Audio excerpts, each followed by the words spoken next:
ആത്മാർത്ഥതയുള്ളവനെ ആനപ്പണിക്ക് ഇറങ്ങാവും. അവിടെ ഇങ്ങനെ തിരിഞ്ഞു പോകണമെങ്കിൽ ഈ ആന പുറന്നിട്ട് 3 പ്രാവശ്യം വന്നേക്കും. മരുന്ന് കൊടുപ്പ് അങ്ങോട്ട് ഒരു 2 ദിവസം തുടങ്ങി 2 ദിവസം കഴിഞ്ഞപ്പോഴത്തേന് ഭയങ്കര വെള്ളപ്പൊക്കമായി. നമസ്കാരം. മുതുകുളം വിജയൻപിള്ള ചേട്ടൻ, അദ്ദേഹം ഒരു ലെജൻഡ് തന്നെയായിരുന്നു ആനപ്പണിയിൽ. ഇന്ന് അദ്ദേഹം നമ്മളോടൊപ്പമില്ല. അത് വളരെ യാദൃശ്ചികമായിട്ടായിരുന്നു, അല്ലെങ്കിൽ അപ്രതീക്ഷിതമായിട്ടാണ് അദ്ദേഹത്തിൻ്റെ വിയോഗ വാർത്ത നമുക്കെല്ലാം കേട്ടത്. ഒരുപക്ഷെ അതിനൊരാഴ്ച മുമ്പ് ഞങ്ങളുടെ ഒരുപാട് നാളത്തെ ആഗ്രഹമായിരുന്നു വിജയൻപിള്ള ചേട്ടനെ ഒന്ന് ഉത്സവകേരളത്തിലൂടെ കാഴ്ചക്കാർക്ക് മുമ്പിലോട്ട് എത്തിക്കുക എന്നുള്ളത്. അദ്ദേഹത്തിൻ്റെ കഥകൾ, അദ്ദേഹത്തിൻ്റെ എക്സ്പീരിയൻസ് ജനങ്ങളുമായിട്ട് പങ്കുവയ്ക്കുക എന്നുള്ളത്. അതിൻ്റെ ഫലമായിട്ട് ഒരുപാട് വട്ടം നമ്മൾ അങ്ങോട്ടും ഇങ്ങോട്ടും ഫോണുകളും മറ്റും ചെയ്യുകയെങ്കിലും നമുക്ക് ഒത്തുവന്നത് ഈ അടുത്തിടയ്ക്കാണ്. അങ്ങനെ ഞങ്ങൾ അദ്ദേഹത്തെ കാണാൻ പോവുകയും അദ്ദേഹത്തോടൊപ്പം ഒരു ദിവസം ചിലവഴിക്കുകയും ചെയ്തു. ഒരുപാട് ഓർമ്മകൾ, ഒരുപാട് കഥകൾ അദ്ദേഹം നമുക്ക് പകർന്നു തന്നു. പക്ഷേ അതിൽ നമുക്ക് സങ്കടമായി പോയി എന്ന് പറഞ്ഞു കഴിഞ്ഞാൽ അതിനുശേഷം ഒരാഴ്ച കഴിഞ്ഞ് നമ്മളെ തേടി വന്ന വാർത്ത അദ്ദേഹത്തിൻ്റെ വിയോഗ വാർത്ത തന്നെയാണ്. അതൊരു പക്ഷേ ഞങ്ങൾക്കും ഉൾക്കൊള്ളാൻ പറ്റില്ല. ഞങ്ങളുടെ ഈ ഒരു ചെറിയ കൂട്ടായ്മയ്ക്ക് പോലും ഉൾക്കൊള്ളാൻ പറ്റില്ല. അപ്പോൾ ഉത്സവകേരളത്തിൻ്റെ ബാക്കിയുള്ള ആരാധകർക്ക് എങ്ങനെ അത് എടുക്കാൻ പറ്റുമെന്ന് എനിക്കറിയില്ല. അദ്ദേഹത്തിൻ്റെ വീട്ടുകാർക്കും അതെങ്ങനെ ഉൾക്കൊള്ളാൻ പറ്റുമെന്ന് അറിയില്ല. നമുക്ക് തന്നെ അതുപോലൊരു സങ്കടകരമായൊരു വാർത്ത തന്നെയായിരുന്നു അത്. ഒരു സുപ്രഭാതത്തിൽ അദ്ദേഹം ഇല്ല എന്നുള്ളൊരു വാർത്ത. അദ്ദേഹത്തിൻ്റെ വീട്ടുകാർ അതിൽ നിന്ന് എത്രയും പെട്ടെന്ന് റിക്കവർ ചെയ്യട്ടെ എന്ന് മാത്രം ജഗദീശ്വരനോട് പ്രാർത്ഥിക്കുന്നു. നമുക്കറിയാമല്ലോ, നമുക്ക് ഇന്ന് കാണുന്നവരെ നമ്മൾ പലരെയും നാളെ കാണുകയില്ല എന്നുള്ളൊരു കാലഘട്ടത്തിലൂടെയാണ് നമുക്ക് പോകുന്നത്. ഒപ്പം നമ്മളോടൊപ്പം സഞ്ചരിച്ച പലരും ഇടയ്ക്ക് വെച്ച് യാത്ര നിർത്തിപ്പോകുന്നു. അതുപോലെ തന്നെ ആണ് ഞങ്ങൾ അദ്ദേഹത്തിൻ്റെ ഈ ഒരു വിയോഗ വാർത്തയും അംഗീകരിക്കാൻ ശ്രമിക്കുന്നത്. നമ്മളോടൊപ്പം ഉണ്ടായിരുന്നു, നമ്മുടെ കൂടെ ഉണ്ടായിരുന്നു. എന്നാൽ ഒരു വേള അദ്ദേഹം നമ്മളെ വിട്ട് പോയിരിക്കുന്നു. പക്ഷേ പലപ്പോഴും നമുക്ക് തന്നെ തോന്നിയിട്ടുള്ളൊരു കാര്യമാണ്, വിജയൻപിള്ള ചേട്ടനെ പോലെയുള്ളൊരു ലെജൻഡിന് അർഹിക്കുന്ന ഒരു അംഗീകാരം ഉത്സവകേരളം അല്ലെങ്കിൽ നമ്മളുടെ ആനക്കേരളം സമ്മാനിച്ചിട്ടുണ്ടോ എന്ന് നമ്മളും ഒന്ന് തിരിഞ്ഞു നോക്കേണ്ടിയിരിക്കുന്നു.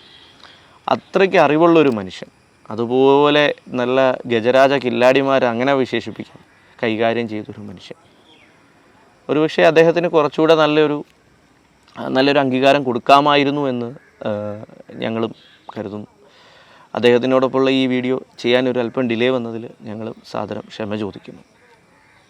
വിജയൻപിള്ള ചേട്ടനെ പറ്റി പറയാൻ എൻ്റെ അടുത്ത് ഒരു ഓർമ്മ പറയാൻ പറഞ്ഞു കഴിഞ്ഞാൽ, നമുക്ക് ഏത് ചോദ്യവും ധൈര്യമായിട്ട് ചോദിക്കാം. ഒരു കാര്യമേ പറയത്തുള്ളൂ, ഞാനിത് മൊത്തം പറഞ്ഞിട്ട് നിങ്ങൾ അടുത്ത ചോദ്യം ചോദിച്ചാൽ മതി എന്ന് മാത്രമേ അദ്ദേഹം പറയൂ. നമുക്കിത് തീർക്കാം എന്ന് പറയും. ഏത് ചോദ്യത്തിനും ഒരു കൊച്ചുകുട്ടികളുടെ ഒരു മനസ്സാണ് അദ്ദേഹത്തിന്. അത് മൊത്തം പറഞ്ഞ് നമ്മളെ മനസ്സിലാക്കി തരിക എന്നുള്ളതാണ് അദ്ദേഹത്തിൻ്റെ ഒരു കാര്യം. ഒരുപാട് അറിവുകൾ, ഒരുപാട് മരുന്നുകളെക്കുറിച്ച് പറഞ്ഞു. പലതും നമുക്ക് വീഡിയോയിൽ, ചിലത് നമുക്ക് ഒന്ന് കട്ട് ചെയ്യേണ്ടി വരും. എങ്കിലും ഒരുപാട് അറിവുകൾ പറഞ്ഞു. നമ്മൾ ചോദിക്കുന്ന ഏത് ചോദ്യത്തിനും അദ്ദേഹം നല്ല രീതിയിൽ തന്നെ ഉത്തരം പറഞ്ഞു, ഒരു മുഷിപ്പും കൂടാതെ. ആരോഗ്യപരമായി ഒരുപാട് പ്രശ്നങ്ങളുണ്ടായിരുന്നു അദ്ദേഹത്തിന്. അതായത് അദ്ദേഹത്തിന് ഒരു അരമണിക്കൂറിൽ കൂടുതൽ ഒരു കസേരയിൽ ഇരിക്കാൻ പറ്റത്തില്ലായിരുന്നു. എങ്കിലും അദ്ദേഹം ഇടയ്ക്ക് പറയും, മോനെ ഞാനൊന്ന് എണീറ്റോട്ടെ. അപ്പം നമ്മൾ അതിനൊരു ബ്രേക്ക് എടുത്ത് അദ്ദേഹത്തിനെ ഒന്ന് ഫ്രീ ആക്കി വിട്ടതിന് ശേഷം പിന്നെയും തിരിച്ചു വന്ന് ഒന്ന് മുറുക്കി ഒക്കെ തിരിച്ചു വരുന്നൊരു പ്രകൃതമായിരുന്നു. വളരെ നല്ലൊരു മനുഷ്യൻ. ഒരുപക്ഷെ അതുതന്നെയായിരിക്കും അദ്ദേഹത്തിൻ്റെ ജീവിതത്തിലുടനീളം പറ്റിയത്. ഒരു കർക്കശ സ്വഭാവക്കാരനായിരുന്നില്ല അദ്ദേഹം. അതുകൊണ്ട് തന്നെ സാമ്പത്തികമായിട്ടോ അല്ലെങ്കിൽ കാര്യങ്ങൾ പിടിച്ചു വാങ്ങുന്നതിൽ അദ്ദേഹം ഒരല്പം പുറകിലോട്ട് നിന്നു എന്ന് തന്നെ പറയാം. അദ്ദേഹത്തെ പറ്റി പറയുമ്പോൾ ഏറ്റവും ആദ്യം പറയേണ്ടത് അദ്ദേഹത്തിൻ്റെ ഏറ്റവും വലിയ അസറ്റ് എന്ന് പറയുന്നത് ഫാമിലി തന്നെയാണ്. മകൻ വിഷ്ണുവും ചേച്ചിമാരും അമ്മയും ഒക്കെ കുഞ്ഞുമക്കളും ചേർന്ന ഒരു നല്ല കുടുംബം. ഒരു നല്ല കുടുംബത്തിനെയാണ് നമുക്കന്ന് ഇവിടെ കാണാനും കഴിഞ്ഞത്. അച്ഛൻ്റെ ഏത് ആവശ്യത്തിനും മുൻപിട്ടിറങ്ങുന്ന ഒരു മകനും മകളും അമ്മയും എല്ലാവരും ചേർന്നൊരു കുടുംബം. വളരെ സന്തോഷകരമായിരുന്നു ഞങ്ങൾക്ക് ആ ദിനങ്ങൾ. അതുപോലെ തന്നെ അദ്ദേഹത്തിൻ്റെ മറ്റൊരു ഓർമ്മ ഞങ്ങൾ പെട്ടെന്ന് ഓർമ്മയിൽ വരുന്നത്, ഷൂട്ടൊക്കെ കഴിഞ്ഞു, ഏകദേശം വൈകുന്നേരം ഒരു 7:30 അപ്പോൾ ഞങ്ങളോട് പറഞ്ഞു ഇനിയും വരണമെന്ന് പറഞ്ഞു. കാരണം ഞാൻ സംസാരിച്ച് തീർന്നിട്ടില്ല, നമുക്കത് കംപ്ലീറ്റ് ചെയ്യാൻ പറ്റിയില്ലല്ലോ. അപ്പോൾ തീർച്ചയായിട്ടും നിങ്ങൾ ഇനിയും വരുമോ എന്ന് ചോദിച്ചു. അപ്പോൾ ഞങ്ങൾ പറഞ്ഞു ഞങ്ങൾ തീർച്ചയായിട്ടും വരാം, കാരണം ഞങ്ങൾക്കും ഒരുപാട് കേൾക്കാൻ ആഗ്രഹമുണ്ട് എന്ന് പറയുകയും ചെയ്തു. അപ്പം വരണം, ഇനിയും വരണം. അപ്പം ഞങ്ങൾ തിരിച്ച് അദ്ദേഹത്തിനോട് ഒരു ചോദ്യം ചോദിച്ചു, ഞങ്ങൾ എന്തെങ്കിലും ഒരു ബുദ്ധിമുട്ടുണ്ടാക്കിയോ ഇന്നൊരു ദിവസം ഇവിടെ വന്നതിലും? എന്തെങ്കിലും ചോദ്യങ്ങളിലാണെങ്കിലും എന്തെങ്കിലും ഒരു ചേർച്ചക്കുറവ് തോന്നുന്നുണ്ടോ എന്ന് ചോദിച്ചപ്പോൾ അദ്ദേഹം പറഞ്ഞൊരു മറുപടി, നിങ്ങൾ നന്നായിട്ട് പഠിച്ചിരിക്കുന്നു. നിങ്ങളിവിടെ വരുന്നതിന് മുമ്പ് എന്നെക്കുറിച്ചും പണിയെക്കുറിച്ചും വളരെ നന്നായി ഹോംവർക്ക് ചെയ്തിട്ടുണ്ട് എന്നാണ്. അപ്പം നമ്മൾ അദ്ദേഹത്തിനോട് പറഞ്ഞു അത് നമ്മുടെ ഹോംവർക്കല്ല, കുറച്ച് പാപ്പാമാരുടെ കൂടെ സഞ്ചരിച്ചതിൽ നിന്ന് കിട്ടിയ അറിവുകളാണെന്നു. അദ്ദേഹം ഒരു അനുഗ്രഹം എന്ന പോലെ പറഞ്ഞു, വളരെ നന്നായി. കാരണം പഠിച്ചിട്ട് ചോദിക്കുന്നതും പഠിക്കാതെ ചോദിക്കുന്നതും തമ്മിൽ ഒരുപാട് വ്യത്യാസമുണ്ട്. അതുകൊണ്ട് നിങ്ങളുടെ ചോദ്യങ്ങളെല്ലാം കറക്റ്റായിരുന്നു. നിങ്ങൾ ഇനിയും പഠിക്കണം, ഇനിയും നിങ്ങൾക്ക് ഒരുപാട് കാര്യങ്ങൾ പറയാൻ പറ്റും എന്നാണ് അദ്ദേഹം പറഞ്ഞത്. ഇത് ഞങ്ങളെ സംബന്ധിച്ച് ഒരു 2 ഓസ്കാർ അവാർഡ് കിട്ടുന്നതിന് തുല്യമായിരുന്നു. കാരണം അദ്ദേഹത്തെ പോലെ ഒരു ലെജൻഡിൻ്റെ വായിൽ നിന്ന് അങ്ങനെ ഒരു അപ്രീസിയേഷൻ കിട്ടുക എന്ന് പറയുന്നത് ഞങ്ങളെ സംബന്ധിച്ചൊരു വളരെ വലിയൊരു അംഗീകാരം തന്നെയായിട്ട് തോന്നുന്നു. പിന്നെ അദ്ദേഹത്തിൻ്റെ ഒരു വിയോഗ വാർത്ത അറിഞ്ഞതിന് ശേഷം ബാംഗ്ലൂരായിരുന്നു, ഞാൻ തൊഴിലുമായിട്ട് ബന്ധപ്പെട്ട് ബാംഗ്ലൂരായിരുന്നു. അപ്പോൾ എനിക്ക് അന്ന് പോകാൻ പറ്റില്ല. പക്ഷേ മകൻ വിഷ്ണുവിനെ ആണെങ്കിലും വീട്ടിലാണെങ്കിലും നമ്മൾ വിളിച്ച് കാര്യങ്ങളെല്ലാം അന്വേഷിക്കുന്നുണ്ടായിരുന്നു. അവരൊക്കെ പെട്ടെന്നായിപ്പോയി, ഒരു അപ്രതീക്ഷിതമായതുകൊണ്ട് എല്ലാവരും ഒന്ന് പകച്ചുപോയി പെട്ടെന്നൊരു വാർത്ത കേട്ടപ്പോൾ. മേ ബി ഉത്സവകേരളം മൊത്തം ഒന്ന് പകച്ചുപോയി. അപ്പോൾ അതുകൊണ്ട് നമുക്ക് ആ വീഡിയോയും ഒന്ന് കംപ്ലീറ്റ് ചെയ്യാൻ പറ്റില്ല. പക്ഷേ എത്രത്തോളം ഞങ്ങൾ എടുത്തോ അത് മൊത്തം കാണിക്കാൻ ശ്രമിക്കും.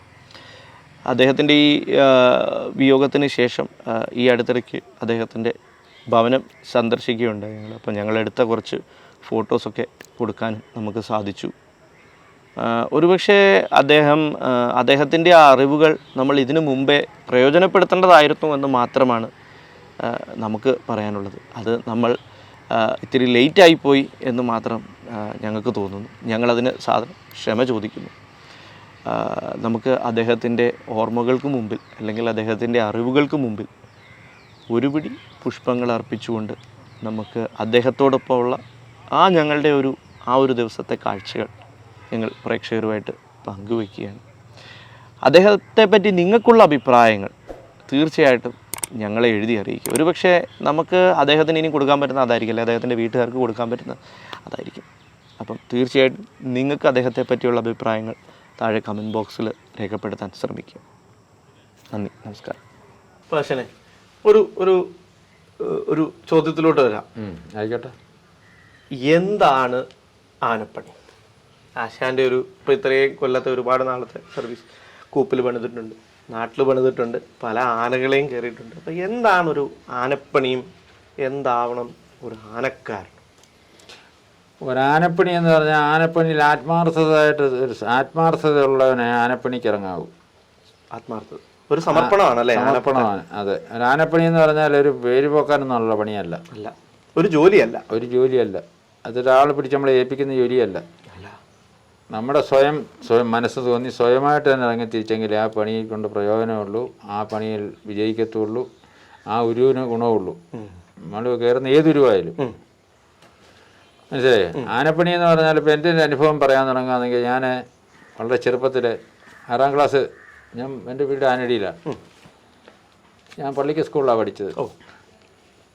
ഞാൻ 6ാം ക്ലാസ് പരീക്ഷ പൂർത്തിയാകുന്നതിന് മുമ്പേ അവിടുന്ന് ഒളിച്ചോടിപ്പോയ ആനയ്ക്ക് പോകുന്നത്. ഏകദേശം ഒരു 13 വയസ്സിന് അത്രയേ ഉള്ളൂ. കാരണം 13 14 കുട്ടികൾ ഇടയ്ക്ക് 2 ക്ലാസ്സിൽ തോറ്റായിരുന്നു. അന്നത്തെ നമ്മുടെ പഠിത്തത്തിൽ ഉള്ളങ്ങ് പറയുന്നതിന് എന്താ ഒന്നും പറയുന്നത് എനിക്ക് ഇഷ്ടമല്ല.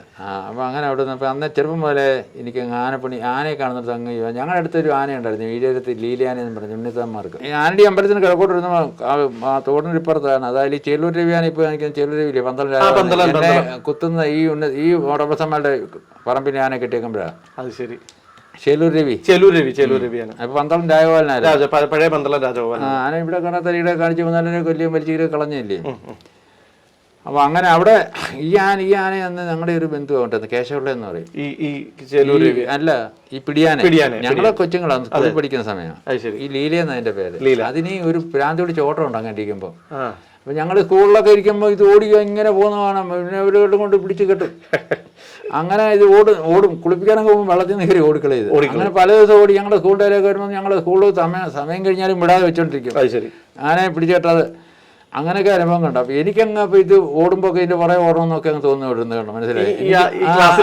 ക്ലാസ്സിലിരിക്കും. എനിക്ക് വലിയ അന്നും എനിക്കങ്ങ് ആനപ്പണിയോട് അങ്ങ് വലിയ കമ്പമാണ്. അപ്പോൾ ഇതിനെ കൊണ്ട് ഞങ്ങളവിടെയൊക്കെ കെട്ടും. ഞാൻ എപ്പോഴും ഇതിൻ്റെ ദൂരമൊക്കെ പോകും. കീഴിലങ്ങ് പോകത്തില്ല. അങ്ങനെ കടച്ച് പിടിച്ചോണ്ട് കൊടുക്കുമ്പോൾ അത് തരാൻ വരുന്ന കീ എന്ന് പറയാം. അത് എന്തെങ്കിലുമൊക്കെ പറിച്ചിട്ട് കൊടുക്കും. ഇങ്ങനെയൊക്കെ നമ്മുടെ പണി. അതായത് ആനയായിട്ടൊന്ന് പറ്റിക്കൂടി അല്ല, കൂടിയില്ല, മനസ്സിലെ ആഗ്രഹം. കൂടാൻ അവരൊക്കെ സമ്മതിക്കുന്നു. പ്രായമുള്ള ആൾക്കാർ നമ്മളൊക്കെ കൊച്ചു ഓടിച്ചു വിടും. നമ്മുടെ ബന്ധുക്കാരും അന്ന് കേശവളത്തിനൊക്കെ എന്ന് പറയും. ഈ ആനയെ പിന്നെ കേശവളത്തിനെ മാറിക്കഴിഞ്ഞിട്ട് നമ്മുടെ പിന്നെ ഈ പൂവാലനാനില്ലേ, ഷേർനാന ഇവിടെ നിൽക്കുന്നത് കാഞ്ഞിരക്കാട്, അത് ഇവിടുന്ന് പോയതാണ്, ചവറയെന്ന് പോയതാണ്. അന്ന് സുകുമാരമുള്ളതെന്ന് പറഞ്ഞ ആളാണ് കരിക്കേണ്ടത്. എൻ്റെ വീടിൻ്റെ ഞങ്ങളുടെ വീടിൻ്റെ പറമ്പിൻ്റെ താഴ്വശം വയലാണ്. ഒരു പാടം, ചെറിയൊരു ഇവിടുന്ന് അവിടെയുള്ള വീതിയുള്ളൂ, താഴോട്ട് വയല. അതിനപ്പുറത്താണ് ഈ ഞങ്ങളുടെ പഠിക്കുന്ന സ്കൂള്. ഈ സുകുമാരമുള്ളതെന്ന് പറഞ്ഞ് എന്നെ ഈ ആനപ്പണിക്ക് കൊണ്ടുപോകുന്ന ആളുടെ വീട്. അത് ശരി. പുള്ളി അന്ന് ഈ ലീലാനല്ല, ഈ ഗണേശനാണ് പണിയിപ്പുകാരൻ. അന്ന് ഇവർക്ക് ചെല്ലിശ്ശേരിക്കാരുടെയാണ് ആന ഇത്. ആനക്കാരൻ്റെ ആനയത്. ആനക്കാരൻ മേടിച്ച ആനയാണ്. ഇതിനാദ്യം പോസം വാങ്ങിച്ച ആനയായത് ഗണേശനെ. കുഞ്ഞാനയാന്ന്, കൊച്ചാനക്കുട്ടിയാണ്. അച്ചൻകോവില് ഈ തെങ്ങണകോലാൻ അച്ചൻകോവിലിന് ഉരുള് പൊട്ടി ചങ്ങലയോട് മരത്തോട് ഒലിച്ചു കയറിയാവും. മരത്തിനടുത്ത കെട്ടിയത്. എന്നാൽ അത് പറയാൻ പറ്റുന്ന പിന്നെ പറയാം. ഇത് അതിനുമുമ്പുള്ളതാ. കൊച്ചാനക്കുട്ടി ഈ ഗണേശനെ കൊണ്ടുവന്ന് പോസം വാങ്ങിച്ച. അത് 16 നഖയേ ഉള്ളൂ. പുള്ളിക്ക് എനിക്ക് ദോഷം വന്നും പറഞ്ഞ് പുള്ളി കൊടുത്ത് മല്യത്തുകാർ വാങ്ങിച്ചു. തിരുവല്ല മല്യത്ത്, മനസ്സിലായോ? മല്യത്തുകാർ വാങ്ങിച്ചേച്ച് ഇങ്ങനെ ഇരിക്കുമ്പോഴാണ്. അപ്പം അന്ന് ഇത്രയും ഞാൻ 16 നഖം വലിയ കുഴപ്പങ്ങളാണെന്നൊക്കെ ചിലർ പറഞ്ഞു വിട്ടിരിക്കും. മനസ്സിൻ്റെ ഇതുണ്ടാകത്തില്ലേ? ഇന്ന് 16 നഖം എത്ര വാങ്ങിക്കുന്നത്? ഓരോന്നാത് കുറവല്ല ഇങ്ങോട്ട് 16 നഖം. മലയാളപ്പുഴയാണ് 16 ഞാൻ ഒരുപാട് നിൽക്കുന്നുണ്ട് വെറുതെ പറയുന്നത്. അപ്പം ഈ വേലുപ്പിള്ളമാരൻ അന്ന് താമരപ്പള്ളിക്കാരുടെ 3-4 ഞാനുള്ള പ്രമാണിയാണ്. അദ്ദേഹം ഇത്ര ആളുകളെ നടത്തി കാര്യങ്ങൾ നടത്തിക്കൊണ്ട് അത് ഒരു വർഷങ്ങളുണ്ട് വിശ്വസനായ ആളാണ്. പുള്ളിക്ക് അന്നേരം ഇതിന് കൊടുക്കും എന്നൊരു പ്ലാൻ വന്നു. 16 നഖമല്ലേ ഉള്ളൂ കൊടുക്കാമെന്ന് അവർ തീരുമാനിച്ചപ്പോൾ അന്ന് 16,000 രൂപയ്ക്ക് മേടിച്ചതാണ് വേലുപ്പിള്ളമാരനെ. 16,000 രൂപ എന്ന് പറഞ്ഞാൽ വിലയുള്ള സമയമാണ്. അദ്ദേഹം വാങ്ങിച്ച്. അങ്ങനെ അദ്ദേഹം വാങ്ങിച്ച് ഇതിനെ അന്ന് കല്ലാറുവാലി എന്ന് പറയുന്ന അച്ചങ്കനപ്പം കല്ലാറുവാലിക്ക് ഭയങ്കര വർക്ക് നടക്കുന്ന കാലം. ആ വർഷമാണ് ഏറ്റവും കൂടുതൽ കല്ലാറുവാലിക്ക് സെയിൽ കൂപ്പ് സപ്ലൈ നടക്കുന്നത്. 4 സപ്ലൈ കൂപ്പ് കല്ലാറുവാലിൽ നിന്ന് അച്ചൻകോയിൽ നിന്ന് ഉള്ളു വനത്തിൽ പോകണം. പുലിക്കയം മുതൽ അങ്ങോട്ട് ഭയങ്കര വനമാണ്. അത് ആ സപ്ലൈ കൂപ്പ് താമരപ്പള്ളിയുടെ സപ്ലൈ, പോപ്സിൻ്റെ സപ്ലൈ, അങ്ങനെ 3-4 സപ്ലൈ കൂപ്പ് അടക്കും അവിടെ. ബാക്കി 10-60 സെയിൽ കൂപ്പ്. സെയിലെന്ന് പറഞ്ഞാൽ സപ്ലൈ വെട്ടി കഴിയുന്ന മൊത്തം വെട്ടി ഇറക്കുക. അതൊന്ന് കായങ്ങൾ ഇപ്പിടാൻ കിട്ടും മലയാളി. അവർക്ക് എന്താ കോൺട്രാക്ടർമാരാണ്, അങ്ങനെയൊക്കെയുള്ള കോൺട്രാക്ടർമാരാണ്. അത് മൊത്തം അവർക്കുള്ള കാര്യമാണ്. സപ്ലൈയുടെ മാത്രമേ ഉള്ളൂ സർക്കാരിനുള്ളത്. നല്ല സെലക്ഷൻ തടിയെല്ലാം നമ്പറിട്ട് സർക്കാർ വെട്ടിച്ചിറക്കി കഴിഞ്ഞിട്ട് മറ്റേ ബാക്കി ലേലം ചെയ്യുക. എന്നിട്ട് പിന്നെ തേക്ക് വെക്കുക, പ്ലാൻ ചെയ്യുക. അവിടെയാണ് അവിടെ പണിയാണ് ഈ ഗണേശൻ. അപ്പം ഞാൻ ഈ ആന എവിടെ നിന്ന് കൂപ്പൊന്നും എനിക്കറിയത്തില്ല. ഈ കൊച്ചാനോട് ഞാൻ പറഞ്ഞത് ചേട്ടാ ദിവസം ഞാൻ വീട്ടിൽ അയലൊക്കെ പാടത്തിൽ ഇപ്പുറത്തിൽ കയറും ചേട്ടാ എന്നെ കൂടെ ഒന്ന് കൊണ്ടുപോകണം. പുള്ളി വരുമ്പോഴേ എല്ലാം പുള്ളിയെ കൂപ്പി പോകുമല്ലോ. പോയി വരുമ്പോഴേ 2 ആഴ്ച കൂടുമ്പോഴേ വരുമ്പോൾ ഞാൻ എന്നെ കൂടെ ഒന്ന് കൊണ്ടുപോകണം, വീട്ടിലറിയരുത്, എന്നെ കൂടെ കൊണ്ടുപോകണം. എടാ നിന്നെ അവരറിഞ്ഞാൽ എന്നെ കൊല്ലുക, ഒരു ഇവിടെ കടത്തിയേക്കത് സത്യമാണ്. അങ്ങനെ ആൾക്കാർ ഇപ്പോൾ ഒരുപാട് പേരുണ്ട്. എല്ലാവരും ഇവിടെ എൻ്റെ ആൾക്കാർ ഒരുപാട് ഉണ്ട്, ഇപ്പോഴും ഉണ്ട്. അതെല്ലാം കൂടുതൽ ആണുങ്ങളാ, 8-2 മുറിയെന്നുള്ളവന്മാരാ. ഇവരെന്നെ ഇട്ടേക്കുവോ, നീ എന്ത് പോയി പറയുന്നതെന്ന് പറഞ്ഞു. ഓ ഞാൻ പറഞ്ഞു ആരും വരത്തില്ല, ഞാൻ ഇങ്ങോട്ട് വരത്തില്ല, തന്നെ കൊണ്ടുപോയി പറഞ്ഞൊന്നും വരത്തില്ലല്ലോ. പിന്നെ എൻ്റെ നിർബന്ധം ചെല്ലും കൊണ്ട് എൻ്റെ ചേട്ടാ പോണേ പൈസ ഉണ്ടോ? ഞാൻ പറഞ്ഞു അതിനൊക്കെ ഞാൻ ഉണ്ടാക്കാൻ പണി, പൈസ ഒക്കെ ഉണ്ടാക്കാം. ഞങ്ങൾ തിണ്ണയ്ക്ക് ഇങ്ങനെ ഒരു 10,000 ഉണ്ട്, 4 മുറിയുടെ തടിപ്പത്ത നിറച്ച് നെല്ല. ഞങ്ങൾക്ക് നെൽകൃഷിയൊക്കെ ഉണ്ട്, കൃഷിയുണ്ട്. അപ്പം ഇതിൻ്റെ ഇടയ്ക്ക് മുറിക്കകത്ത് 2 മുറിക്കകത്ത് നെല്ലാണ് നിറച്ച്. ഞാൻ പറഞ്ഞു അതൊക്കെ ഞാൻ ഒപ്പിക്കാം. താക്കോലൊക്കെ ഇരിക്കുന്നത് എനിക്കറിയാം. വീട്ടിൽ എല്ലാവരും കൃഷിക്കങ്ങ് പോകും. ചിലപ്പോൾ എന്നെ ആ വീട്ടിൽ ഇരുത്തേച്ച് പോകുന്നത്, ചിലപ്പോൾ വേറൊരാളിനെ 3-4 ആമ്പിളാരാണ്, ഒരാളിനെ അടുത്ത ആളിനെ പിറ്റേ ദിവസം ഇരുത്തും. അങ്ങനെയൊക്കെയാണ് എന്നെ ഇരുത്തന്ന് ഞാൻ താക്കോലെടുത്ത് തുറന്നൊരു 3-3.5 പറഞ്ഞല്ല, അത്രയും എടുക്കാൻ തന്നെ ബുദ്ധിമുട്ടാണ്. എന്നാലും ഒരു ചാകനകത്താക്കി എടുക്കാൻ പറ്റുന്ന അത്രത്തോളം എടുത്ത് തറയ്ക്കകത്ത് പാത്തു കൈതക്കാട്ടിൻ്റെ ഇപ്പുറത്ത് നനയാതെ വെച്ചിട്ട് എല്ലാം കൊണ്ടുവന്നു. അപ്പം സന്ധ്യയാകുമ്പോൾ പൊക്കിയെടുത്ത് പിള്ളേ വീടിൻ്റെ അവിടെ കൊടുത്തു. ഇത് വിൽക്കണം, ഇതിൻ്റെ പൈസ തീരുമാനമില്ല. എൻ്റെ ഇനി വെളുപ്പിനെ ഇനി കയറി വരണം. നമുക്ക് അന്ന് നെൽസൺ വണ്ടി ഞങ്ങളെ അതിൽ അന്ന് 2 ബസ്സേ ഉള്ളൂ. ഇപ്പോൾ അങ്ങ് ഇഷ്ടം പോലെ ബസ്സുകളാണ്. അന്നത്തെ കാലം അങ്ങനെ എത്ര വർഷത്തിന് മുൻപാ. അങ്ങനെ ഞാൻ ഉടുപ്പ് ഷർട്ട് കഷത്തി വെച്ചോണ്ട് പോയി ഇടാതെ, വീട്ടിൽ ആരും കാണരുത്. അന്നൊരു മുണ്ടൊക്കെ എടുത്തോണ്ടാണ് പോകുന്നത്. എന്തെങ്കിലും നേരെ കഷത്തി വെച്ചോണ്ട് ഒരു ചെന്ന് പുള്ളിയുടെ വന്ന് പുള്ളി എവിടെ നിന്ന് റെഡിയായി നിൽക്കുക. അവിടെ നിന്ന് ഞങ്ങളുടെ ഇവിടെ നിന്ന് ബസ് കയറുന്നത് കുറച്ചടുത്ത റോഡ് ഇങ്ങോട്ട് കയറി ബസ് വന്ന് കയറി അടൂർ ഇറങ്ങി. പിന്നെ നമ്മൾ ദൂരോട്ടമുള്ള യാത്രയൊന്നും പോയിട്ടില്ലല്ലോ. ഇല്ല. പിന്നത്തെ കാര്യങ്ങളെല്ലാം അങ്ങനെ പുള്ളിയുടെ കല്ലാറവാലി കൂപ്പി പോകുന്ന അങ്ങനെ ആദ്യമായിട്ട് കൂപ്പിലോട്ട് കൂപ്പിച്ചെന്ന്. ആദ്യം നേരെ പോയത് തന്നെ കൂപ്പിലോട്ട് തന്നെ, ഗണേശൻ്റെ അടുത്ത് തന്നെ. ഗണേശന്റെ അടുത്ത് തന്നെ. അന്ന് ഈ ഗണേശൻ്റെ അടുത്തെന്ന് പറഞ്ഞാൽ ഈ ഗണേശനെ ഓണർ അദ്ദേഹത്തിന് ഇപ്പം പറഞ്ഞുതരാം. പൊന്നിലൂർ പളനിക്കാതിരിക്കുന്ന ഉമയാനയില്ലേ, ഉമാദേവി, അത് വിയ്യവരത്ത് ഡിപ്പോട്ടി പറഞ്ഞ തിരുമനശ്ശേരി ഗോകുള സാറിൻ്റെ ആയിരുന്നു. അതിന് അത് പറഞ്ഞാൽ അതിന് ഒരുപാട് ഞാൻ കഷ്ടപ്പെട്ടതാണ്. എനിക്ക് അതിൻ്റെ അനുഭവം പറഞ്ഞുതരാം. അതൊക്കെ ഇതിന് ശേഷമാണ് പറഞ്ഞോണ്ട് വരുമ്പോഴേ നമുക്കത് ഓർമ്മ വരും. അന്നേരം അത് പറയുന്നത് അത് ഓർത്തണം പറഞ്ഞത്. അപ്പോൾ അവിടുന്ന് അത് ഈ ഇദ്ദേഹത്തിൻ്റെ ചുമതല എനിക്ക് ഈ വെലിപ്പിള്ളയെന്നും പറഞ്ഞാൽ. അപ്പോൾ ഈ ആനെ ഇപ്പം ഇത് പൊന്നൂര് ദിവസം പിടിക്കാതെ പറഞ്ഞിക്കാതെ ദിവസം പോയിട്ട് ഞാനതിന് വില പറഞ്ഞ് വില സംബന്ധിച്ച് വിലച്ചിട്ടെഴുതിയ ആനയാണ് എൻ്റെ സ്വന്തം പേരിൽ. കേട്ടോ, ഉമാദേവി അല്ലേ? പക്ഷേ അത് തെറ്റിപ്പാൻ്റെ സാങ്കേതിക ഉണ്ടായി. പിന്നെ അത് താമരപ്പള്ളിക്കാരെ കൊണ്ട് അതിനെ വാങ്ങിപ്പിക്കുന്നത് ആ വിലയ്ക്ക് തന്നെ. കാരണം അതിൻ്റെ ബന്ധം പറഞ്ഞാൽ അത് പിന്നെ പറഞ്ഞെങ്കിൽ നമ്മൾ ഈ പറഞ്ഞോണ്ടെന്നങ്ങ് തീരട്ടെ. അപ്പം നമ്മളിപ്പം കൂപ്പിലോട്ട് എത്തി. ഗണേശനെ കാണുന്നപ്പോൾ ആദ്യമായിട്ട് കാണുന്നത് കൊച്ചാനയാണ്. ഒരു കുറച്ച് പൊക്കേ ഉള്ളൂ. അവന് എവിടുന്നായിരുന്നു? ഏത് കോന്നി ആനയാണോ? കോന്നിയല്ല, നിലമ്പൂർ ആ ഭാഗത്തും കണ്ടോ. ഇത്രയും ഇടന്നിട്ടുള്ള ആനയില്ല ഇവിടെ കേരളത്തിലില്ല.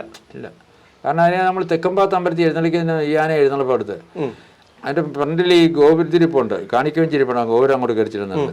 അവിടെ ഇങ്ങനെ തിരിഞ്ഞു പോകണമെങ്കിൽ ഈ ആന പുറന്നിട്ട് 3 പ്രാവശ്യം വന്ന് നോക്കും. അത് അത്രയും ഇടനീളമാണ്.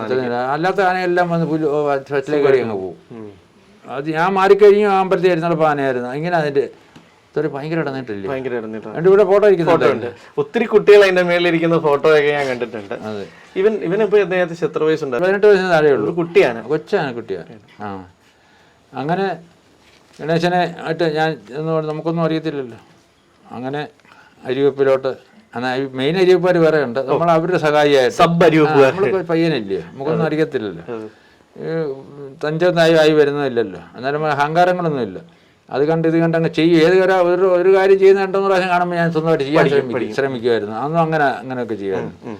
അതാണൊരു വിജയം. നമ്മൾ ഏത് പണിയാലും അങ്ങനല്ല. ഒരാൾ ചെയ്ത് കാണുമ്പോൾ നമുക്ക് പിന്നെ സ്വയമായിട്ട് ചെയ്യണമെന്ന് മനസ്സിലൊന്ന് ഉറച്ചു കഴിഞ്ഞാൽ നമ്മൾ തീർച്ചയായിട്ടും ചെയ്തിരിക്കും. 2 പ്രാവശ്യം ചെയ്യുമ്പോഴേ ശരിയാവും എന്നുള്ളതേ ഉള്ളൂ. ചിലപ്പോൾ 5-6 പ്രാവശ്യം ചെയ്യേണ്ടിട്ട് വരും. എന്നാലും ചെയ്യാൻ നമ്മൾ ശ്രമിക്കുമ്പോൾ അത് പതുക്കെ അങ്ങ് ശരിയാവും. ഇപ്പൊ ഈ നമ്മുടെ ഗണേശനാനയുടെ കൂടാണ് ആദ്യമായിട്ടൊരു ചകിരി പിടിച്ചതും. അതെ, ചകിരി പിടിച്ച് എൻ്റെ ഗുരുനാഥൻ അദ്ദേഹമാണ് അവിടെ കൂപ്പുന്ന. എൻ്റെ ഗുരുനാഥൻ എന്ന് പറഞ്ഞാൽ കല്ലിശ്ശേരിയിലെ ചെറുകര വീട്ടിൽ, ചെറുകര നാട് വീട്ടുകാർ വേലുനായരെന്ന് അദ്ദേഹത്തിൻ്റെ പേര്. വേലുപ്പിള്ള അദ്ദേഹത്തിൻ്റെ വീട് മുതുകുളത്താണ്, ചൂണശ്ശേരിയില്ല. അദ്ദേഹത്തിൻ്റെ ഭാര്യയുടെ അവിടെ അദ്ദേഹം കല്ലിശ്ശേരി അല്ല, അദ്ദേഹത്തിൻ്റെ കല്ലിശ്ശേരിയില്ല, അദ്ദേഹത്തിൻ്റെ ഭാര്യയുടെ. അതായത് മക്കള് ഒരാൾ മൂത്താള് പ്രഭാകരൻ നായർ, ഇളയ മോഹന് 4 മക്കളും. ഒരാൾ പുലിയിൽ താമസിക്കുന്നത്. അമ്പലത്തിനോട് ഞാനത് കടയൊക്കെ ഉണ്ട് അവർക്ക്. മൂത്ത ചെല്ലമ്മച്ചെന്ന് പറയുന്ന മോഹന് അവർ ഭർത്താവ് കടയുണ്ട് അവിടെ. അപ്പോൾ ഞാൻ അദ്ദേഹം മരിച്ചുപോയി. നേരത്തെ അമ്മയുണ്ടായിരുന്നു. ഞാൻ ഈ വയ്യായിരുന്നതിന് നമുക്ക് അവിടെ പോകുമായിരുന്നു. വയ്യാന്നൊക്കെ പിന്നെ പോകാൻ പറ്റില്ല. നമ്മളെ അവിടുത്തെ ഒരു അംഗം, വീട്ടിലെ ഒരു അംഗമായിരുന്നു. അപ്പം അദ്ദേഹമാണ് എന്നെ ഈ ചികിത്സയേറ്റത്തിലോട്ട് അത് പറയാനാണ് ഞാൻ വന്നത്. അദ്ദേഹം ഈ ചികിത്സ പഠിപ്പിച്ച അദ്ദേഹമാണ്. ചികിത്സ അദ്ദേഹം തന്നെ, അതായത് നമ്മളെ ആനപ്പണിയും പഠിപ്പിച്ചു. അപ്പൊ ചികിത്സ അദ്ദേഹത്തിന് ചികിത്സകളൊക്കെ അറിയാവുന്ന ആളാണ്. കാരണം ഈ ആനകൾക്കെല്ലാം മരുന്ന് കൊടുക്കും. അദ്ദേഹത്തിന് 4-5 ആന നിൽക്കില്ലേ, എല്ലാം മരുന്ന് കൊടുക്കുന്നതൊക്കെ അദ്ദേഹത്തിന്റെ ചുമതലയാണ്. മനസ്സിലായോ? അത് ഉടമസ്ഥരുടെ മരുന്നിന്റെ ബില്ല് കൊണ്ട് കൊടുക്കത്തില്ല. സാധനങ്ങളെല്ലാം വാങ്ങിച്ച് അദ്ദേഹം ചെയ്യേണ്ടതല്ല. ചെയ്തെങ്ങനെയൊക്കെ ചെയ്യാം. അന്ന് ഇതെല്ലാം മില്ലി പൊടിപ്പിക്കുമല്ല, നമ്മൾ ഇടിച്ചെടുക്കുക. ഈ കല്ലറിൽ ഇടിച്ച് അന്നൊക്കെ ഒരുപാട് ഇടിച്ചാണ് ഞാൻ. അന്ന് ഞാനും അദ്ദേഹം മാത്രമേ അറയ്ക്കകത്ത് കയറത്തുള്ളൂ. അറയ്ക്കകത്ത് ഇടിക്കുന്നു. അദ്ദേഹം ഞാനും കൂടെ കയറുന്നു. അപ്പൊ ഇത് കൂപ്പിൽ പോയി ആദ്യം പണി കഴിഞ്ഞ് പിന്നെ തിരിച്ച് കൂപ്പി കുറച്ച് നാളൊക്കെ കഴിഞ്ഞ് വന്നപ്പോഴത്തെ നമ്മളെ അരുമാരിയൊക്കെ ഒരു അത്യാവശ്യം ആനയെ കരുതാനൊക്കെ പഠിച്ചു. അരിവെപ്പിന്ന് മാറി ഒരു പ്രൊമോഷൻ കിട്ടി. പ്രൊമോഷൻ കിട്ടുന്നത് എന്റെ ഒരു ഉത്സാഹം കൊണ്ട് പറഞ്ഞുതരാം. ഈ പക്ക കൊണ്ടിട്ട് രാത്രിയായി പക്ക കിട്ടുന്നത് അടി പിടിക്കുന്ന സാധനം പക്കെന്നായിരുന്നു. നാര് കൊണ്ടാണ് പറഞ്ഞു വരുമ്പോ ഇത് ഒരുപാട് കാര്യങ്ങൾ പറയാനുണ്ട്. അതാ നമ്മൾ പറഞ്ഞോണ്ടൊന്ന് വിട്ടുപോകും. ഈ പക്കയെന്ന് പറഞ്ഞ സാധനം ഇന്നത്തെ പക്കയല്ല. ഈ മരത്തിന്റെ തോല് അത് നാരുമരം എന്ന് പറയും. അത് ഈ കാട്ടിയാതിക്കാരും അത് അറിയാവുന്ന ഇത് ഉണക്കി വെച്ചേക്കും മുപ്പനയ്ക്ക്. അത് നമ്മൾ മേടിച്ചോണ്ട് നനച്ചിട്ട് അട്ടിയായിട്ടായിരിക്കുന്നത്. അത് എടുത്തെടുത്ത് പിരിച്ച് 3 കൈയാക്കി വലിയ ജോലി. അത് വെളുക്കുന്ന നമ്മൾ 2-3 ജോലി ഒരു പക്ക ഇറണമെങ്കിൽ. അതും ഒരു തടി പിടിച്ച് കീപ്പോട്ട് ഒരു നിരങ്ങി വരുമ്പോൾ ഒരു കല്ലാച്ചിടിക്കാൻ മുറിഞ്ഞു പോകും. ഇന്നത്തെ ഒക്കെ അങ്ങനെയല്ല. എത്ര വർഷം വെള്ളം കിടക്കും പ്ലാസ്റ്റിക്കിന്റെ. ഈ പ്ലാസ്റ്റിക്കെ കടിച്ചാണ് പല്ലിന് കുഴപ്പം. ആനക്കാണ് കുഴപ്പം. ആനക്കാണ് സുഖമാണ്, പക്ക പോകത്തില്ല. മറ്റേ അങ്ങനെയല്ല. ആനയ്ക്ക് കുഴപ്പമില്ല. സ്പോഞ്ച് വലിക്കുന്നത് അത് കടിച്ചു പിടിച്ചോണ്ട് അതിങ്ങനെ വളച്ച് കെട്ടിയിട്ട് ആ മൊത്തം വളയം വരിഞ്ഞ് കെട്ടണം. വെളുക്കുന്നതിനും ഒരു വലിയ ജോലിയത്. അതിങ്ങനെ ഉണ്ടാക്കി വെച്ചാൽ നല്ലൊരു തടി മാടെ കയ്യിൽ നിന്ന് കീപ്പോട്ട് റക്കത്തങ്ങ് വിട്ട് കഴിഞ്ഞാൽ താഴെ കഴിഞ്ഞിട്ട് ഒരു പാറ ഇതും കൂടി ഇടിച്ചു കഴിഞ്ഞാൽ പക്ക അവിടെ തീർന്നു. അന്ന് രാത്രി ആകുമ്പോൾ പക്ക ഇട്ടാണ്. പിന്നെയും പക്കയിട്ടുകാരനാണ് അവിടെ ഏറ്റവും കൂടുതൽ ബുദ്ധിമുട്ട്. പിന്നെ നമ്മൾ അല്ലാണ്ട് കൂടെ വന്നത് ഒരാളിനെ കൊണ്ട് തന്നെ പറ്റത്തില്ല. അങ്ങനെ ആയിക്കഴിഞ്ഞ് പിന്നെ ആ നാല് മാറി ചണം വന്നു. ചണം വന്നപ്പോൾ കുറച്ച് ആച്ചായിരുന്നു. അത്രയും കുഴപ്പമില്ല ഈ പല്ലിന്. അന്ന് ഈ കപ്പലിൽ നിന്ന് വരുന്നത് അത് വന്നു കഴിഞ്ഞപ്പം പിന്നെ നമുക്ക് പണിക്ക് കുറെ സുഖമായി. ആനയ്ക്കും വലിയ കുഴപ്പമില്ല. പിന്നെ പ്ലാസ്റ്റിക് വന്നപ്പോഴാ പ്രശ്നമല്ല. ആനക്കാർക്ക് സുഖമാണ്. പക്ഷെ ആനയ്ക്ക് പല്ല് തേഞ്ഞങ്ങ് പോകും. അപ്പൊ ഈ അവിടെ വെച്ച് തന്നെ ആശാന്റെ കയ്യിൽ നിന്ന് ആദ്യം നമ്മൾ അരിവെപ്പിൽ തുടങ്ങി കരികിലോട്ട് വന്നു. പിന്നെ വക്കറ്റിലോട്ടായി. പിന്നെ അത്യാവശ്യം മുട്ടുപണിക്ക് കയറി പോകും. ആളില്ലെങ്കിൽ പണിക്ക് കയറിപ്പാറായി. എല്ലാം ഈ ഗണേശനും ശീലിച്ചെന്ന് ഒരെണ്ണത്ത് ഞങ്ങളെ അറയ്ക്കകത്ത് കയറി കഴിഞ്ഞാലേ ഞങ്ങളുടെ മാത്രമേ ഉള്ളൂ. ഓരോന്നും പറഞ്ഞു തരും, എടുത്തു തരും. അതിടിച്ച് മറ്റേത് അതിടിച്ച് കഴിയുമ്പോൾ അതെടുത്ത് ഇടിച്ച് അടഞ്ഞ് അതിൻ്റെ തരങ്ങഴി കംപ്ലീറ്റ് ആക്കി മാറ്റി ഇടിച്ചാൽ പൊടിയാവുന്നതിൻ്റെ പരമാവധി ഇടിച്ചെടുക്കും. തരങ്ങഴി ഇതിന് ശാലം മതി, ഇടി കള്ളത്തില്ലല്ലോ. അത് ഈ അയമോദമൊക്കെ ഇടിച്ച തരങ്ങഴി തീരെ അത് ഇടിയത്തില്ല. എണ്ണ കരിച്ച് കിടക്കുമല്ലോ, തീർത്തിടിച്ചടിക്കാനൊക്കത്തില്ല. അങ്ങനെ ഇടിച്ചെടുക്കുക. പക്ഷെ അങ്ങനെ എടുക്കുന്ന സാധനമാണ് ഏറ്റവും ഗുണമുള്ളത്. ഇതിന് മില്ലത്ത് സമൂലം പിടിക്കല്ല. ഇല്ല ഇടഞ്ഞ് തരി വരുവാൻ കളയാം, എടുക്കുന്നില്ല. ഇന്ന് അതുകൊണ്ട് ചേർത്തങ്ങ് പൊടിച്ചു പറ്റും. ഇന്ന് അഷ്ടചൂർണം തന്നെ. അന്ന് കുഞ്ഞുങ്ങൾക്ക് കൊടുക്കുന്ന അഷ്ടചൂർണം എന്ന് പറഞ്ഞാൽ 8 സാധനം പൊടിക്കുന്ന ചൂർണം എന്ന് പറഞ്ഞാൽ പൊടി 8 കൂട്ടം സാധനങ്ങൾ പൊടിക്കുന്നത്. ഞങ്ങളുടെ ചെറുപ്പത്തിൽ കുഞ്ഞുങ്ങൾക്ക് നമ്മൾ കൊടുക്കുന്നതാകും. ഞങ്ങൾക്ക് തന്നിട്ടുണ്ട് അഷ്ടചൂർണം വയറിന് വേദനയ്ക്ക്. ഞങ്ങൾ ആനയ്ക്ക് മെയിനായിട്ട് ഉണ്ടാക്കി കൊടുക്കുന്നത് ഈ സടിയാണ്. അപ്പോൾ ആനയ്ക്ക് നോവുണ്ടാകുന്നതിന് മുമ്പായിട്ട്, അതായത് ഇതും പിന്നെ ശ്രദ്ധിച്ചോണ്ട് ഇത് കേട്ടോ. ഒരു ആനയ്ക്ക് നോവുണ്ടാകുന്നതിന് മുമ്പ് ഞങ്ങൾ നോവുണ്ടായിട്ട് ഇത് കൊടുത്തിട്ട് കാര്യമില്ല. നോവുണ്ടായിട്ട് കൊടുത്തിട്ട് കാര്യമില്ല. നോവുണ്ടാകുന്നത് എന്തുകൊണ്ട്? ക്രിമിശല്യം കൂടുമ്പോൾ. ക്രിമിശല്യം ഉണ്ടാകുന്നത് എങ്ങനെ? നമ്മൾ ഈ ആനകൾ ഈ മണ്ണ് ഇങ്ങനെ ഉള്ളി ചെല്ലും.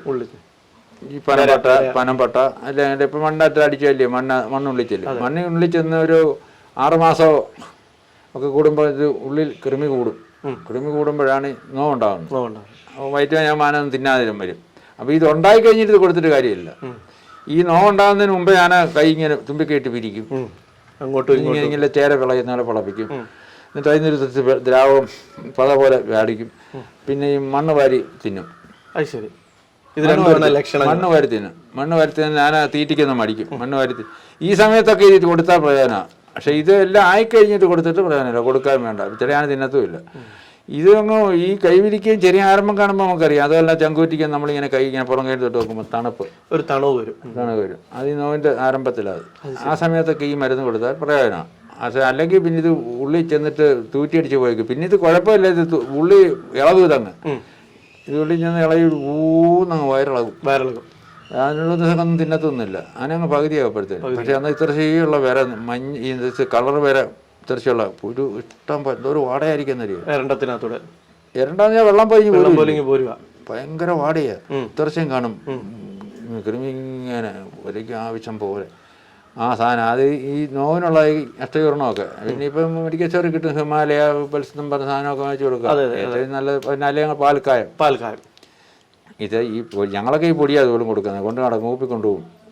ആവശ്യത്തിനനുസരിച്ച് പൊടിച്ച് തിന്നകത്താക്കി കൊണ്ടുപോകും. 100 ഗ്രാം പൊടി കൊടുക്കുക. ഇച്ചിരിച്ചല്ല, ഒരു നല്ലതാണെങ്കിൽ 100 ഗ്രാം പൊടി കൊടുക്കുക. അത് ചോറിനകത്തോ മിക്സ് ചെയ്ത് മധുരമുള്ള ചില ആനയുള്ള ഇതിൽ സ്മെല്ല് കൊണ്ട് കഴിക്കത്തില്ല. അതിന് ചോറിനകത്ത് ഉരുളയുണ്ടാക്കി ഉരുളക്കകത്ത് ഉള്ളിൽ വെച്ച് 2-3 ആയിട്ട് പുതിയകത്താക്കി കൊടുക്കും. ചിലത് കഴിക്കുന്നുണ്ട്, ചിലതിൻ്റെ സ്മെല്ല് അടിച്ചാൽ കഴിക്കാത്ത ആനയാണ്, ചിലത് മരുന്ന് എന്ന് കണ്ടാൽ കഴിക്കാത്ത ആനകളുണ്ട്. ശരി. അപ്പോൾ അങ്ങനെയൊക്കെയാണ് ഈ നോവിൻ്റെ ഒരു ചികിത്സയും പ്രാരംഭത്തിലെ വരുന്ന ചികിത്സ. അപ്പൊ ഇതിനൊക്കെ പിന്നെ ഒരുപാട് ചികിത്സകളും പ്രതിവിധികളും ഉണ്ട്. അല്ലാതെ അങ്ങനെ ഇന്നും നാളെയും മറ്റന്നാളും തീരത്തില്ല. ചുരുക്കം. എന്നാലും അദ്ദേഹത്തിന്റെ കൂടാണ്, ഈ വേൽപ്പിള്ളച്ചേട്ടൻ്റെ കൂടാണ്, അദ്ദേഹത്തിന്റെ കൂടാണ് ഞാൻ ഈ ചികിത്സയുടെ കാര്യങ്ങളും ആനപ്പണിയും അല്ലേ, ആനപ്പണി എല്ലാം അദ്ദേഹത്തിന്റെ പഠിച്ച് 8-9 വർഷം അദ്ദേഹത്തിനോട്. അപ്പം ഈ ഉമയാനയ്ക്ക് ഈ വിയോരത്ത് തിരുവനശ്ശേരി എന്ന് പറഞ്ഞ അദ്ദേഹത്തിന്റെ വീട് ഡിപ്പോയുടെ നേരെ ഓപ്പോസാ. ഗോപിള്ള സാറ്, ഗോപിള്ള എന്ന ആളുടെ പേര്. അദ്ദേഹത്തിന്റെ ചേട്ടന മൂവാന്നാർ കണ്ണന്തേവന്റെ റേഞ്ചറായിരുന്നു. അദ്ദേഹം മിഷൻ ഇവിടെ ഉണ്ട്. ഇപ്പം ഇദ്ദേഹത്തിന്റെ എവിടെ കുടുംബമായി ഇവിടെ ഈ ഒരു ആ നാട്ടിക്കരക്കാര. ഇപ്പോൾ പാലമൊക്കെ ഉണ്ടായിരുന്നു താഴെ വശത്ത്. അപ്പോൾ ഈ ആനയ്ക്ക് അപ്പോൾ ഈ വെള്ളം പൊങ്ങിക്കഴിഞ്ഞാൽ അവിടെയൊക്കെ വെള്ളം കയറും ആ സ്ഥലത്തൊക്കെ. ഇപ്പോഴും കയറും വെള്ളം. ഇപ്പം പിന്നെ പാലമൊക്കെ ഉണ്ട്, അത്രയും ബുദ്ധിമുട്ട് വരുന്നില്ല. മറ്റേ ആ പാലമൊന്നുമില്ല. ഞങ്ങൾ അവിടെ വരുന്ന ആറ് നീന്തിച്ചാൽ കയറി വരുന്നത്. അച്ചൻകോലാറും പമ്പയാറും ഒക്കെ ആണ് നീന്തി കയറണം. അവരുടെ വീട്ടിൽ പറഞ്ഞില്ല, ഡിപ്പ് കയറണമെങ്കിലും. അങ്ങനെ നീന്തി കയറി സാറിൻ്റെ വീട്ടിൽ സീരിയസ് മരുന്ന് കൊടുക്കാൻ കൊണ്ടുവന്ന് നിർത്തിയപ്പം അന്ന് ഗണേശൻ്റെ കൂടെ എന്നെ അദ്ദേഹം വിളിക്കുന്നതിൻ്റെ കൂടെ ഒക്കെ പോയി അതുമായിട്ട് ചേഞ്ച് ചെയ്ത് നിൽക്കുന്നത്. എന്നാൽ നമുക്ക് അതിന് മരുന്ന് കൊടുത്തേച്ച് വരാം, 2 മാസം അവിടെ നിൽക്കണം എന്ന് പറഞ്ഞ് എന്നെ കൊണ്ട് ഇതിൻ്റെ അടുത്ത് വേറൊരാളും ഉണ്ട് നമ്മുടെ കൂടെ.